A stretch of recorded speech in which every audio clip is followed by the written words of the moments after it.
Nope, this isn't ordinary theft. She might have punished superheroes to prevent mutant chaos. Smirk threw the bodies out, then heard cheerful singing. Remick was basically leading an all-star vampire team under extreme pressure, and paranoia spread like wildfire. Everyone thought the guy opposite them was a vampire, so Anne pitched a brilliant, let's have everyone munch on garlic and see who grits their teeth.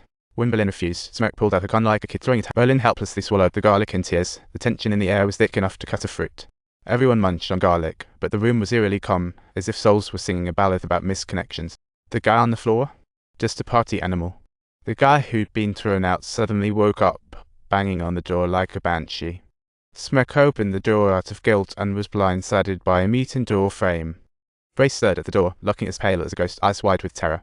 She saw her friend being devoured while her husband casually remarked, he's just a bit overenthusiastic.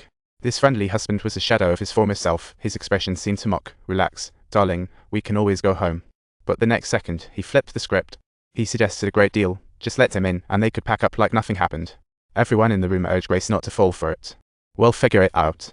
Remick's words felt like a lifeline, and hope flickered back to life. We'll figure it out. It echoed like Mum's negging, but Remick's arrival brought a spark of hope. We'll figure it out. Same old saying, echoed once again, like revisiting a familiar scene from a classic American sitcom. We'll figure it out. This was not just Remick's greeting, but his motto, along with snatching Grace's husband's body and memories. Remick used sweet memories as bait to coerce Grace into submission. Even weirder, he had his eyes on Smirk's cousin, Sammy, as the target. He wanted to use Sammy's musical talent to summon the neighbors' talk about a wild pitch.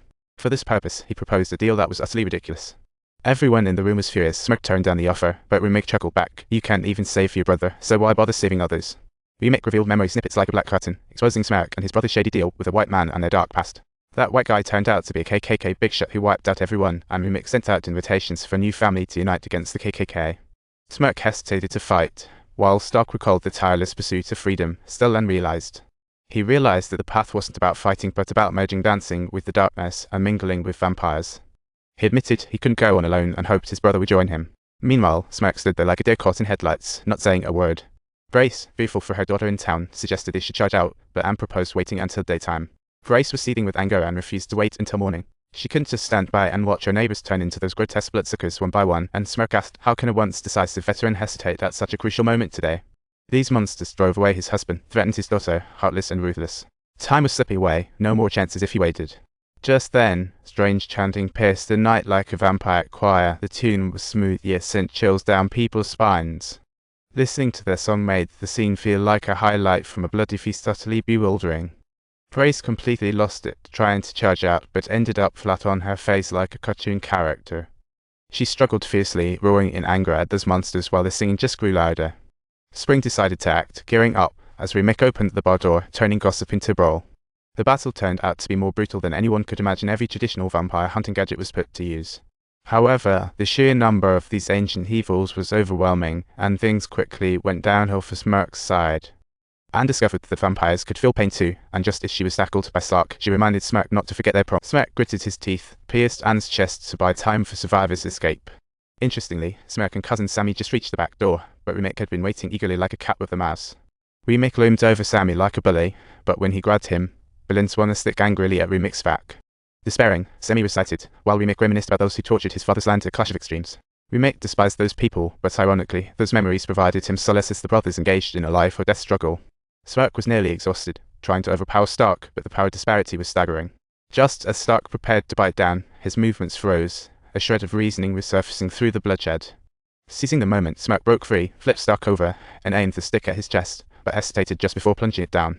Before him stood a blooded monster, glaring at him. It was his very own brother had grown up with. The stick trembled in his hands, torn with indecision. Smirk felt sorry for not being able to protect his brother, but Sammy smiled, saying, "Don't feel bad for me, I was meant to die long ago." Sammy seized the moment, grabbing a guitar and smashing it on Remick's head instruments as weapons. The metallic clang echoed in Remick's mind as he struggled to escape, but suddenly everything around him felt vividly chaotic. Remick's wails mixed with bloody screams, as if nature itself was resonating with this earthly struggle. The sunlight burst onto the scene like an awakening, banishing the darkness. Wherever it fell, vampires writhed in agony. Remick's desperate shrieks faded as his body turned to ashes, with the severed vampires facing the same grim fate. However, after this wild horror show, there was, inevitably, a more real threat to those KKK clans. After bidding cousin farewell, Smirk faced it alone. Next day, they'd ring the bell for racists. They encountered a man who lost everything. Smirk used his homemade weapon to revenge for himself and others, witnessing bloodshed's return. Don't forget to like and subscribe. You won't want to miss what's coming next.